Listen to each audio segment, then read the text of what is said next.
Gaano ka nakatagal sa ating Elvira? Ang tanong na, yan, ang simula ng lahat. Galing yan sa bago kong boss, si Miguel Imperial. Nakaupo siya sa kanyang malaking leather na upuan, para siyang hari sa kanyang trono. Habang ako, nakatayo sa harap ng kanyang malawak na lamesa sa Makati, parang isang ordinaryong alipin na naghihintay ng hatol. Sumagot ako. 29 na taon at 362 araw po, sir. Bawat araw, binilang ko. Bawat oras, pinaghirapan ko. Pero ang sagot niya, isang malamig na ngiti, isang ngiting hindi umaabot sa kanyang mga mata. Kinuha niya ang isang Manila folder. Isang ordinaryong folder, pero ito pala ang magiging sandata niya para wasakin ang buhay ko. Dahan-dahan niya itong itinulak sa ibabaw ng lamesa, papunta sa akin. At doon na lumabas ang mga salitang parang sampal. Isang malutong na sampal sa aking pagkatao. Dahil sa mga budget constraints, sabi niya, na parang nagbabasa lang ng anunsyo sa dyaryo. Kailangan ka na naming tanggalin. Tanggalin. Parang isang piraso ng basura. Parang isang sirang gamit. Pagkatapos ng halos 30 taon, tatanggalin na lang ako. Hindi siya nakontento doon.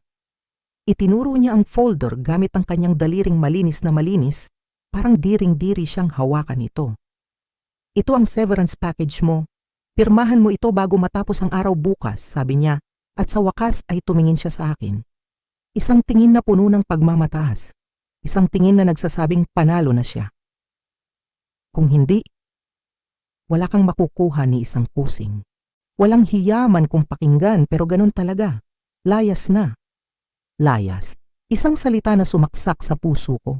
Habang sinasabi niya, yon, kitang-kita ko ang saya sa mukha niya. Ang feeling panalo. Nakasandal siya sa kanyang upuan, kampanteng-kampante, para siyang kontrabida sa isang pelikula, nakakatalo lang sa bida. Marahil sa isip niya, isa lang akong matandang empleyado na madaling lokohin. Isang matandang malapit ng magretiro, desperado para sa pera, at pipirma agad sa kahit anong papel na ihain sa kanya. Tiningnan niya ang kanyang mamahaling relo na para bang sinasabi na sinasayang ko lang ang oras niya. Ang oras niya na napakahalaga. Hindi niya alam, ang bawat segundo na lumilipas ay nagpapatibay lang sa desisyon na gagawin ko. Nakita ko sa gilid ng kanyang lamesa ang isang litrato. Siya, kasama ang kanyang magandang pamilya. Naisip ko tuloy, alam kaya ng pamilya niya na ang amang hinahangaan nila ay isang taong kayang sirain ang buhay ng iba para lang sa sarili niyang kapakanan. Na kaya niyang itapon ang isang taong naglingkod sa kumpanya nang mas matagal pa sa edad ng kanyang panganay na anak? He thinks he's so smart. Ang tingin niya sa sarili niya ay isang henyo sa negosyo. Isang taong magaling mag-streamline ng operations. Pero ang totoo, isa lang siyang duwag. Isang duwag na nagtatago sa likod ng mga salitang budget constraints. Sa sandaling ngayon, inaasahan niyang iiyak ako. Magmamakaawa. Luluhod sa harap niya para sa trabaho ko, para sa pensyon ko. Pero hindi. Imbes na umiyak, huminga ako ng malalim. Tinitigan ko siya ng diretso sa mata. At pagkatapos, ngumiti ako. Isang maliit na ngiti lang. Hindi ng ngiti ng pagkatalo, hindi ng ngiti ng pait. Isang ngiti na may kahulugan. Isang ngiti na nagsasabing, akala mo lang, panalo ka na. Nakita ko ang pagtataka sa mukha niya. Gulat siya. Hindi niya ito inaasahan. Ang inaasahan niyang drama, ang inaasahan niyang mga luha, hindi dumating. Dahan-dahan kong kinuha ang folder. Hindi ko ito binuksan. Hinawakan ko lang ito at muling nagsalita sa isang boses na kalmado at buo. Salamat po sa pagkakataon, Sir Mike. Pagkatapos tumalikod ako, inayos ko ang aking palda at taas noo akong lumabas ng kanyang opisina, dala-dala ang aking dignidad. Habang naglalakad ako palabas ng gusali, pabalik sa aking kotse, doon bumuhos ang lahat ng alaala. Ako si Elvira Santos, 61 taong gulang, at sa loob ng 29 na taon at 362 araw, ang Apo Dynamics Corporation ang naging buhay ko. Ako ang naging breadwinner ng pamilya ko nung nabubuhay pa ang asawa kong si Ricardo. Ako ang nagpaaral sa nag-iisa naming anak. Ang sahod ko. Ang sahod ko ang bumuhay sa amin. Isinakripisyo ko ang mga bakasyon, ang mga family gathering, ang mga gabi ng pahinga, para lang siguraduhin na ang kumpanyang ito ay sumusunod sa batas. 3 araw. 3 araw na lang sana. At makukuha ko na ang aking full pension. Ang perang pinag-ipunan ko para sa aking pagtanda. Ang perang magsisilbing seguridad ko. Ang perang magbibigay sa akin ng kapayapaan ng isip. Pero sa isang iglap, gusto nilang kunin lahat ng yon. Ang halaga? Isang tseke na katumbas lang ng 3 buwang sahod. Humigit kumulang 420,000 na piso kapalit ng 30 taon ng aking buhay. Isang insulto. Isang napakalaking insulto. Pero heto ang plot twist. Heto ang hindi nila alam. Habang si Miguel Imperial ay kampanteng nakaupo sa kanyang opisina, iniisip na tapos na ang lahat, na napatahimik na niya ako. Ang hindi niya alam, hindi ako isang ordinaryong empleyado lang. Ang trabaho ko bilang compliance officer ay turuan akong maging metikuloso, maging mapanuri, at magtago ng ebidensya. Ang hindi niya alam sa bahay ko, sa loob ng isang fireproof na lockbox na nakatago sa likod ng aming mga family album, naroon ang lahat, naroon ang resibo. Hindi resibo ng pinamili, kundi resibo ng kanilang mga kasalanan. 4 na taon ng mga kinopyang dokumento, mga email, mga financial report na minanipula, mga record ng mga usapan. Mahigit 1,000 pahina ng ebidensya na magpapatunay na ang kumpanyang pinagsilbihan ko ay puno ng pandaraya. Akala niya, tinanggalan niya ako ng kinabukasan. Ang hindi niya alam, hawak ko sa aking mga kamay ang resibong sisira sa kanya at sa lahat ng kasabwat niya. Akala niya, isang tawag lang sa HR ang katapat ko. Ang hindi niya alam, isang tawag ko lang din ang kailangan para simulan ng karma. Naranasan mo na bang ibigay ang lahat mo para sa isang kumpanya, para sa isang tao? Tapos sa isang iglap, parang basahan ka na lang na itatapon. Parang lahat ng sakripisyo mo, binaliwala. Kung oo, para sa iyo ang kwentong ito. I-like at i-share mo ang video na ito para malaman ng lahat na ang katotohanan ay laging nananaig. At huwag kalimutang mag-comment sa ibaba. Saan kayo nanonood? Gusto kong marinig ang kwento, ang hugot ninyo. Let's share our stories. Dahil sa laban na ito, hindi tayo nag-iisa. Habang tinatahak ko ang kahabaan ng EDSA pauwi, kasabay ng pagbuhos ng malakas na ulan ng Abril, doon bumuhos ang lahat ng alaala. Ang bawat patak ng ulan sa aking windshield ay parang bawat taon na inilaan ko sa Apo Dynamics Corporation. 29 na taon, isang buhay. Naisip ko ang aking yumaong asawa, si Ricardo. Lagi niyang sinasabi na ang pagiging metikuloso ko, ang pagiging masusi sa detalye, ay hindi isang kahinaan, kundi isang superpower. Sana nandito siya ngayon para makita kung tama nga ba siya. Naisip ko ang aking anak na si Isabel na pinalaki ko sa pamamagitan ng sahod mula sa kumpanyang iyon. Ang mga birthday na hindi ko nadaluhan dahil sa overtime. Ang mga family outing na kinailangan kong i-cancel dahil sa mga biglaang compliance emergencies. Lahat ng sakripisyo para saan? Para lang itapon na parang basura 3 araw bago ko makuha ang aking pinaghirapan. Hindi ako papayag. Pagdating ko sa aming maliit na bahay sa Quezon City, ang bahay na puno ng alaala ni Ricardo, umupo muna ako sa loob ng kotse. Huminga ako ng malalim. Pinunasan ko ang isang luhang hindi ko na malayang pumatak. Pagpasok ko sa loob, nagtimpla ako ng kape, umupo sa aming lumang lamesa sa kusina, at sa wakas ay tiningnan ang laman ng Manila folder. Ang mga salita sa papel ay parang lason. 3 buwang sahod, humigit kumulang 450,000 na piso. Kapalit nito, kailangan kong pirmahan ang isang kasunduan na nagsasabing wala na akong anumang habol sa kumpanya. Isang kasunduan na magtatahi sa aking bibig habang buhay. Isang legal na patibong para sa isang desperadong 61 anyos na babae. Pero hindi ako desperado. Galit ako. Isang galit na malamig at kalmado. Itinabi ko ang mga papel. Tumayo ako at naglakad papunta sa aking maliit na home office. Sa likod ng mga album ng litrato ng aking pamilya, naroon ang isang itim at bakal na kahon isang fireproof lockbox. Ang aking insurance policy, dahan-dahan ko itong binuksan. Sa loob naroon ang mga resibo ng kanilang kasalanan. 4 na taon ng mga kinopyang dokumento, mga email na may utos na mandaya, mga financial statement na minanipula, mahigit 1,000 pahina ng katibayan. Hindi ko ito inipon dahil plano kong maging whistleblower. Inipon ko ito dahil sinasabi ng aking professional na instinct na mayroong malaking problema. Sinasabi nito na kailangan kong protektahan ang aking sarili.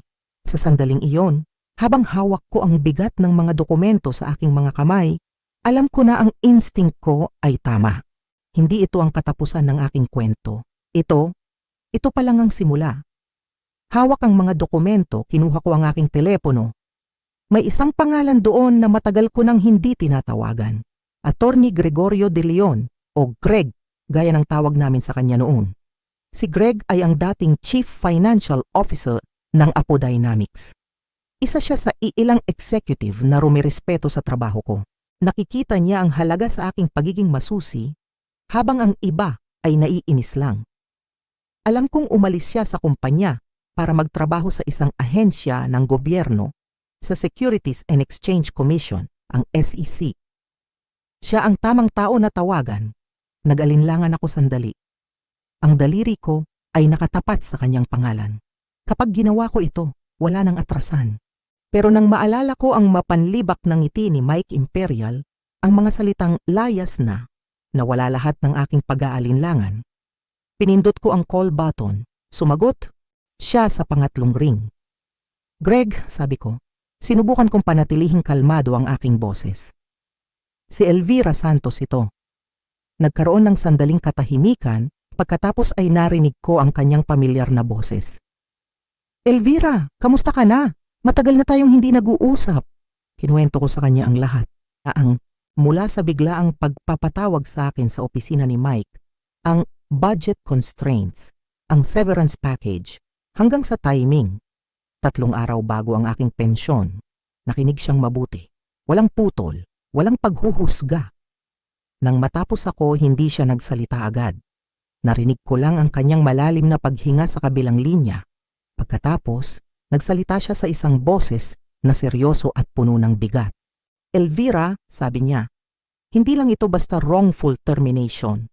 Base sa mga sinasabi mo, at lalo na kung may hawak kang ebidensya, ang Apo Dynamics ay maaaring humarap sa seryosong securities violations.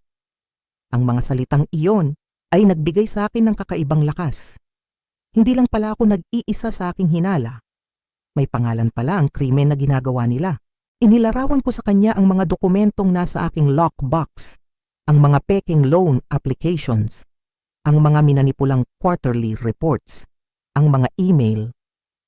Huwag kang pipirma ng kahit ano, Elvira. Maliwanag ba? Mariin niyang sabi. At itago mo ng mabuti ang mga dokumentong yan. Nangako siyang aayusin niya ang isang pulong para sa akin, kasama ang kanyang team sa SEC, sa darating na Lunes ng umaga. Pagkatapos naming mag-usap, na tumagal ng halos 2 oras, ibinaba ko ang telepono na may bagong pag-asa. Hindi na ako isang biktima. Ngayon, may plano na ako. Isang malinaw na landas. Noong gabing iyon, natulog ako ng mahimbing sa unang pagkakataon mula noong Biyernes. Kinabukasan Sabado, ginugol ko ang buong umaga sa pag-aayos ng aking mga ebidensya. Gumawa ako ng 3 kopya ng lahat. Inayos ko ang mga ito ayon sa petsa. Gumawa ako ng isang detalyadong listahan ng bawat dokumento at kung ano ang pinapatunayan nito. Ang pagiging abala ay nakatulong para hindi ko maisip ang sakit at galit. Habang nagtatrabaho ako, ang aking telepono ay walang tigil sa pag-ring. Unang tumawag si John mula sa HR. Ang boses niya ay aligaga. Ma'am Elvira, kailangan po naming makuha ang pinirmahan ninyong papeles ngayon. Hindi ko sinagot. Pagkatapos, si Mike Imperial naman, mas matigas ang boses niya. Melody, kailangan nating matapos to. Kung gusto mo, ako na mismo ang pupunta dyan para kunin. Hindi ko rin sinagot. Sunod, isang numero na hindi pamilyar. Ang legal counsel ng kumpanya. Mas formal, pero may halong banta. Miss Reynolds, Mahalaga na matanggap namin ang inyong kasunduan bago matapos ang araw. Ang hindi ninyo pagsunod ay maaaring maglagay sa alanganin ng inyong severance package. Doon ko nakumpirma. Takot sila.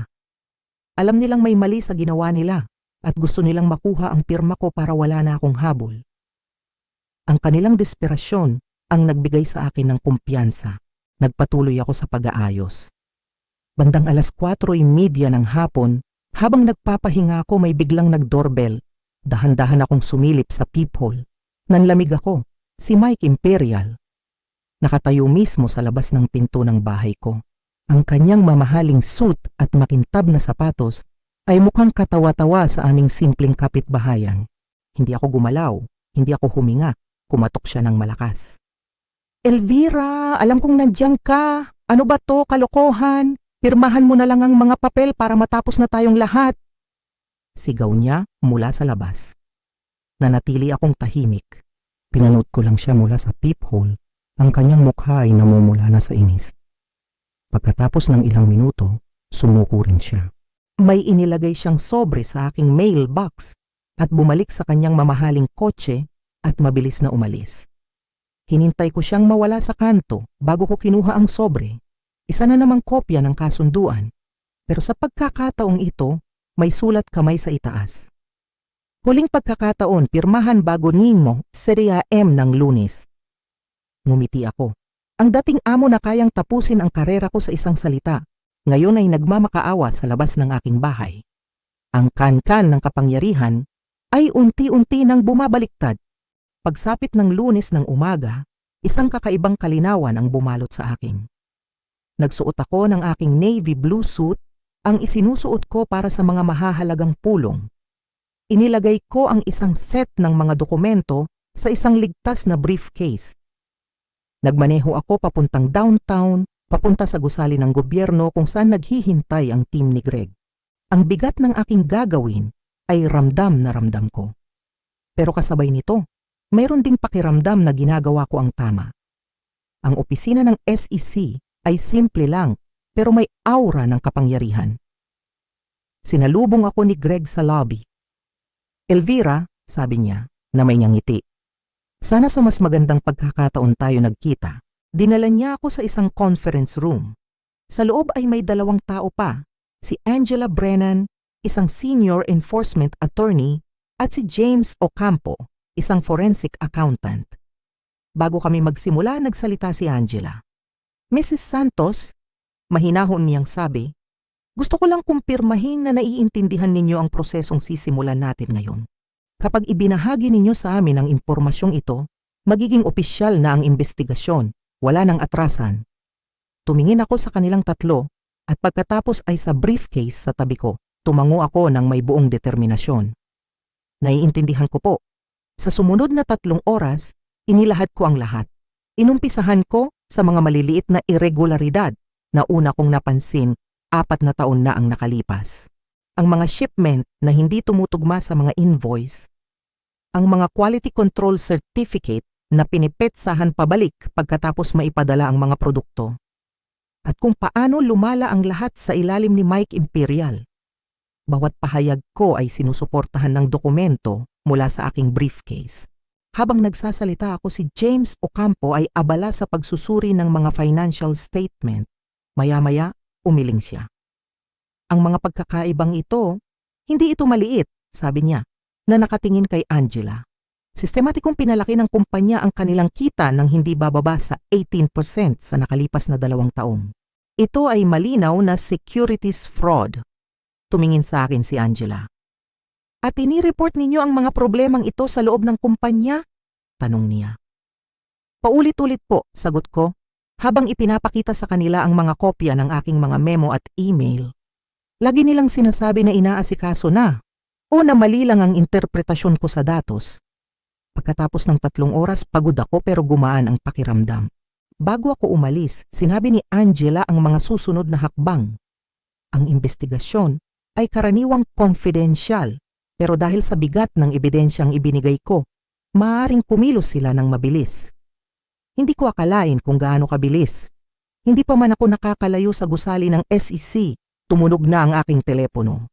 Isang numero na hindi nakasave. Sinagot ko. Si Jen mula sa HR. Ang boses niya ay nanginginig at halos hindi marinig. Ma'am Elvira, may nangyayari po dito. Nagpatawag ng emergency meeting ang board. Si Sir Mike, nakalock lang sa opisina niya buong umaga. At may mga chismis. May mga chismis na may mga investigador mula sa SEC na tumawag sa aming legal counsel. Doon ko nalaman. Nagsimula na. Mas mabilis kaysa sa inaasahan ko.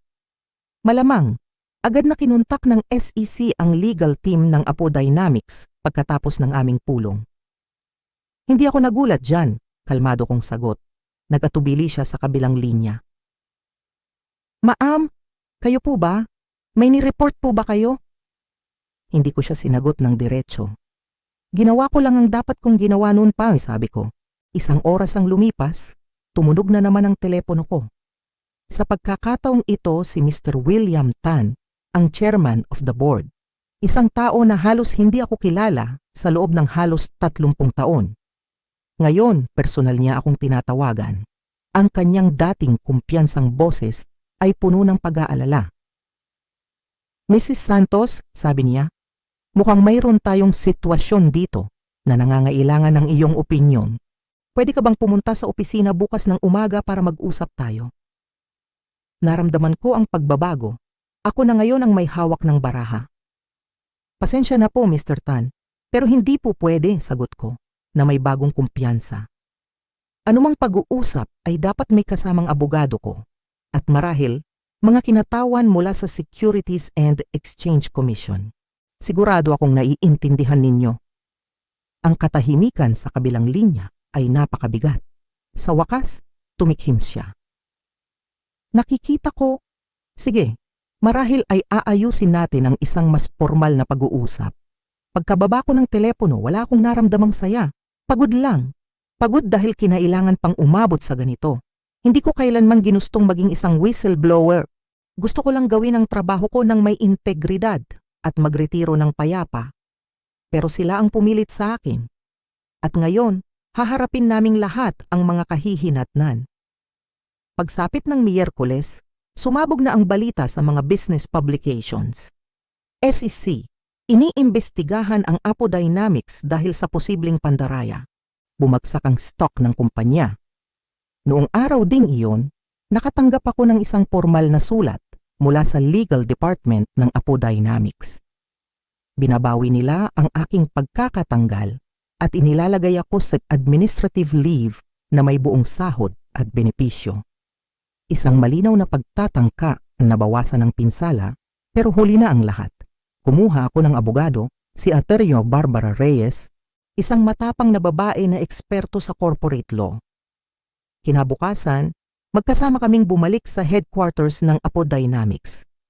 Ang Kuya Guard, na halos itulak ako palabas noong Biyernes, ay magalang na tumango at binuksan ang pinto para sa amin. Ang mga empleyado na dati ay hindi ako pinapansin. Ngayon ay humihinto sa kanilang mga bulungan kapag dumadaan kami. Dinala kami sa main boardroom. Naroon si Mr. Tan at 3 iba pang miyembro ng board. Wala si Mike Imperial. Sinimulan ni Mr. Tan ang pulong. Salamat sa pagdating, Miss Reynolds, sabi niya, na parang tumanda ng 10 taon sa loob lang ng ilang araw. Nagsimula na kami ng isang malawakang internal investigation. Bago pa ako makasagot, nagsalita si Attorney Reyes. Linawin, lang po natin, Mr. Tan. Ang kliyente ko ay hindi biglaang nagreklamo pagkatapos siyang tanggalin. Paulit-ulit niyang ini-report ang mga problemang ito sa loob ng 4 na taon bilang bahagi ng kanyang trabaho. Ang desisyon ng kumpanya na baliwalain ang mga report na iyon at pagkatapos ay tanggalin siya 3 araw bago ang kanyang pensyon ay nagsasabi ng lahat. Namutla si Mr. Tan. Oo, bahagi iyan ng aming iniimbestigahan. Gusto kong personal na tiyakin kay Miss Reynolds na ang kanyang pagkakatanggal ay binawi na. Itinuturing namin siyang empleyado na may magandang katayuan at lahat ng benepisyo ay buo. Tiningnan ko siya ng diretso. Kasama ba diyan ang pensyon ko? Tanong ko. Siyempre, mabilis niyang sagot. Sa katunayan, handa kaming alukin ka ng isang posisyon bilang consultant pagkatapos mong magretiro. Pinapahalagahan namin ang iyong expertise. Pero hindi ako natinag. Bago kami umalis, humabol si Mr. Tan. Elvira, sana ay isaalang-alang mong kausapin ang SEC tungkol sa mga hakbang na ginagawa namin. Doon ako nagsalita ng diretso mula sa puso. Mr. Tan, 29 na taon akong naglingkod sa kumpanyang ito. Nagpasa ako ng 47 na malalaking report. Humiling ako ng 9 na pulong sa inyo. Saan po sa kasaysayang iyon, ako nakakuha ng suporta ninyo. Natahimik ang buong kwarto. Makikipagtulungan ako sa SEC, pagpapatuloy ko. Pero magsasalita lang ako ng katotohanan. Kung ang katotohanan iyon ay makakasira o makakatulong sa Apo Dynamics, ay depende sa kung ano ang totoong ginawa ninyo, hindi sa kung ano ang sasabihin ninyo sa kwartong ito. Ang kwento ay naging isang malaking corporate scandal. Bawat araw, may bagong balita. Ang stock ng kumpanya ay patuloy sa pagbagsak. At sa gitna ng kaguluhan, isang desperadong Mike Imperial ang nagsalita sa media. Sinubukan niyang sirain ang aking pangalan. Sinabi niya na mayroon akong performance issues, na bitter ako dahil hindi ako na-promote. Ginawa niya akong kontrabida, isang naghihiganting empleyado. Masakit.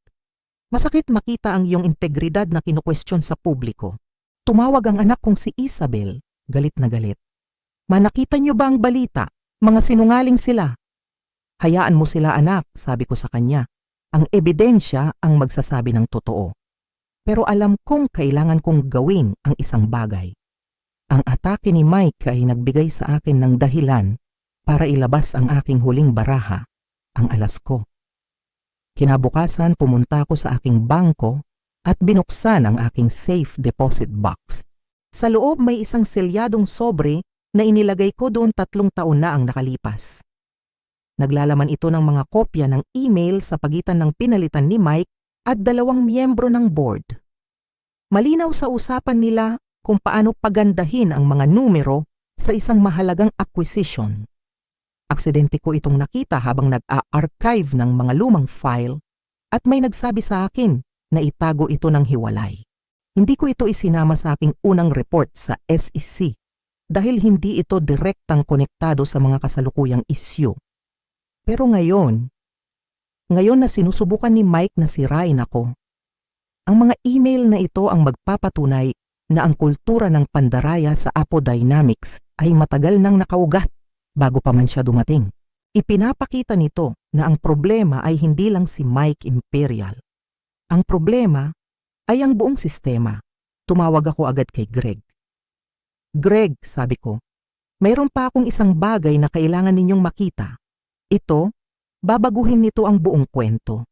Habang nagmamaneho ako para ibigay sa kanya ang mga dokumento, wala akong naramdamang saya, kundi katiyakan.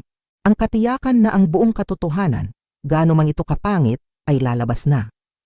Ang huling ebidensyang ibinigay ko ay parang isang bomba. Pinabilis nito ang investigasyon ng SEC ng husto. Hindi na lang si Mike ang sangkot, kundi maraming miyembro ng board. Isang emergency board meeting ang ipinatawag muli noong sumunod na Lunes. Wala ako doon, pero tumawag si Greg mula sa labas ng meeting room. Magulo dito, Elvira, sabi niya. Kakapresenta lang ng SEC ng kanilang mga unang natuklasan. 3 miyembro ng board ang nag-resign on the spot. Sinusubukan ni Mike na magdahilan pero wala nang naniniwala sa kanya. Pagsapit ng tanghali, naglabas ng opisyal na press release ang Apo Dynamics. Inanunsyo nila ang isang malawakang leadership restructuring. Kinumpirma nila ang pagbibitiw ng 4 na miyembro ng board kasama na si Chairman William Tan. At ang termination for cause ni David Langston. Ang imperyong binuo sa kasinungalingan ay gumuho na. Kinahapunan, tumawag na naman si John mula sa HR. Ang bagong interim CEO, si Patricia Pat Aquino, ay gustong makipagkita sa akin. Si Pat ay ang dating Chief Operating Officer, isang babae na palaging professional ang pakikitungo sa akin. Pumayag ako pero sa isang kondisyon. Sa opisina ng aking abogado, gaganapin ang pulong. Kinabukasan, dumating si Pat. Mukha siyang pagod pero determinado. Elvira, simula niya, hindi na ako magpapaligoy-ligoy pa. Nasa krisis ang kumpanya at ikaw ang nasa sentro nito. Hindi dahil may ginawa kang mali, kundi dahil ikaw lang ang palaging gumagawa ng tama. Inilapag niya ang isang folder sa lamesa. Katulad ng folder na ibinigay sa akin ni Mike, pero alam kong iba ang laman nito. Opisyal nitong binabawi ang iyong pagkakatanggal, ibinabalik ang iyong trabaho, at kinukumpirma ang iyong buong pensyon, paliwanag niya. Kasama rin dito ang isang karagdagang compensation package bilang pagkilala sa mga pinagdaanan mo. Binuksan ko ang folder. Ang compensation package ay may kasamang halaga na katumbas ng 5 taong sahod ko. Isang halaga na aabot sa 9,000 na piso. Kasama rin ang panghabambuhay na healthcare coverage at isang formal na paghingi ng tawad mula sa board. Nagtatag din kami ng bagong corporate ethics division, dagdag ni Pat. Gusto sana naming tulungan mo kaming buuin ito bilang isang consultant pagkatapos mong magretiro. Tiningnan ko ang mga papel. Pagkatapos ay tumingin ako kay Pat. Hindi pa ako nagsalita tungkol sa alok. May isa pa akong tanong. Si David Langston at ang mga board members? Sumeryoso ang mukha ni Pat. Inaasahang sasampahan sila ng kasong kriminal. Hindi sila tutulungan ng kumpanya. Sa wakas, katarungan. Ang katarungan ay dumating na sa Apo Dynamics. 6 na buwan ang lumipas. Nakaupo ako sa isang malamig na upuan sa loob ng isang federal courtroom. Tahimik. Nagmamasid. Nakita kong pumasok si David Langston kasama ang 2 dating miyembro ng board, ang dating mayabang na si Mike Imperial. Ngayon ay mukhang talunan sa kanyang madilim na suite. Ang kanyang dating kumpiyansa ay napalitan ng pagkatalo. Nagtagpo ang aming mga mata sandali. Nakita ko sa kanya ang pagkilala. Hindi sa akin bilang si Elvira, kundi sa kung ano ang aking kinakatawan. Ako ang buhay na paalala ng kanyang mga kasalanan. Ako ang naging bunga ng kanyang mga ginawa. Ako ang kanyang karma. Uminahon sila ng guilty sa kasong securities fraud at habang pinapanood ko silang ilayo, wala akong naramdamang paghihiganti. Wala akong naramdamang saya. Ang naramdaman ko lang ay kapayapaan. Sa wakas, tapos na. Ang iskandalo sa Apo Dynamics ay naging isang aral sa mundo ng korporasyon. Tinanggihan ko ang alok na maging consultant sa bagong pamunuan. Panahon na para magsimula muli, malayo sa kanila. Dahil sa aking pagiging whistleblower, ginawaran ako ng SEC ng isang malaking pabuya. Isang halaga na hindi ko kailanman pinangarap. Isang milyon-milyong pisong bayad mula sa mga multa na ipinataw sa Apo Dynamics. Kasama ang aking buong pensyon at ang settlement na ibinigay sa akin, nagkaroon ako ng pinansyal na seguridad na higit pa sa aking inaasahan. Ang unang ginawa ko, nagtayo ako ng isang scholarship fund. Ipinangalan ko ito sa aking yumaong asawa, ang Ricardo Santos Integrity Scholarship, para sa mga kababaihan na gustong mag-aral at magkaroon ng karera sa corporate ethics, para maipagpatuloy nila ang laban na sinimulan ko. Ang anak kong si Isabel ay lumipat pabalik ng Maynila mula sa Cebu, kasama ang aking 2 apo para mas malapit sa akin. Bawat weekend ngayon, magkakasama kami sa aking bagong bahay sa Tagaytay. Isang simpleng bahay na may tanawin ng lawa. Doon bumubuo kami ng mga alaala na ipinagkait sa akin ng maraming taon ng overtime at trabaho. Isang gabi, habang pinapanood namin ang paglubog ng araw, tinanong ako ni Isabel, "Ma," sabi niya, "pinagsisisihan niyo po ba na nanatili kayo sa Apo Dynamics sa loob ng maraming taon? Lalo na't ganito ang naging wakas." Tumingin ako sa malayo. Pinag-isipan ko ang tanong niya. "Hindi anak," sagot ko. "Hindi ko pinagsisisihan ang trabaho ko doon.